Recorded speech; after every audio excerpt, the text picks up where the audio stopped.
nervous or dizzy. I once caught a fish this big. Now I know you're all wondering how I could possibly catch a fish that size, but with experience and a bit of luck, anyone can do it. And that's the fun thing about fishing, and everyone should have experience in it at least once in their lifetime. But the key to remember about fishing, to be a great fisherman, is that you have to be a great storyteller. Hi everyone, my name is Dan Stewart, and I'm here to tell you about fishing, which is my favorite hobby. I started fishing when I was 2, and that was roughly 46 years ago, so I do have a bit of experience in it. Today I want to introduce you to the world of fishing through my eyes by telling you where I fished, who I fished with, and the different types of fishing that I have done over the years. So what kind of fishing do you think you're going to want to do? There are 2 main types, saltwater and freshwater. Now, saltwater is the type that you think about when you're fishing in the ocean or intercoastals. The main draw of saltwater fishing is that the fish can get very big, very small, and they're very aggressive. Freshwater fishing is the fishing that you see people do in the lakes and canals. The advantage, and I can tell you now, you've seen people doing it, fishing along the sides of the road. That's the advantage of freshwater. Anyone can do it. The fish aren't as big, but you use smaller gear, so it's still fun to do. So where do you think you would want to fish? Luckily, I was born and raised here in South Florida, so I have fished all the local waters in Broward and Miami-Dade County.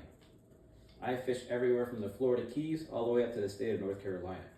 But I would say the best freshwater fishing I've ever done is out in the Everglades. There's an abundance of fish out there and many different types of species. Now for saltwater fishing, I would recommend down here to go to Dania Beach Pier. I fish there all the time. Hey, maybe one day we can set up a party, go out there and fish it. You guys would have fun. But the fun thing about out there is you can catch everything from Nemo to Jaws. It's a good time. I actually have been lucky enough to fish internationally too. I once went to Costa Rica and fished with my brother and a group of friends. We chartered a boat and fished all day, and we caught tuna and sailfish. But the best part of that trip though was because I was with my brother and a good group of friends. So who do you think you might want to fish with? And that is one of the best things about fishing. You can fish on your own. Perfectly natural thing to do. It's you're alone with nature. It's almost therapeutic at times. But I'll tell you, the best kind of fishing and the best experience is with friends and family.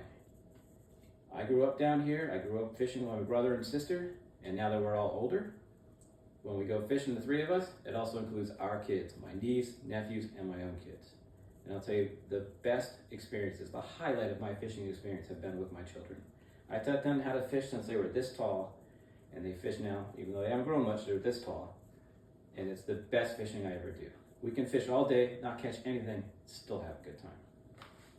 And I want you all to think back to the beginning of my speech when I talked about you have to be a great storyteller. If you paid attention during my speech, I told you my age, my family, and where I was born. All through the story, all through it, talking about fishing. One part of the story I left out, the fish this big. It was an amberjack, Sebastian Inlet, with my brother and my uncle. It took me 20 minutes to reel it in, and it was 50 pounds. One minor detail, it was only this big. Fishermen tend to exaggerate. And if you take one thing from my speech, and you only remember one thing, fishermen are great storytellers, but we do exaggerate the details a bit. Tight lines, everyone.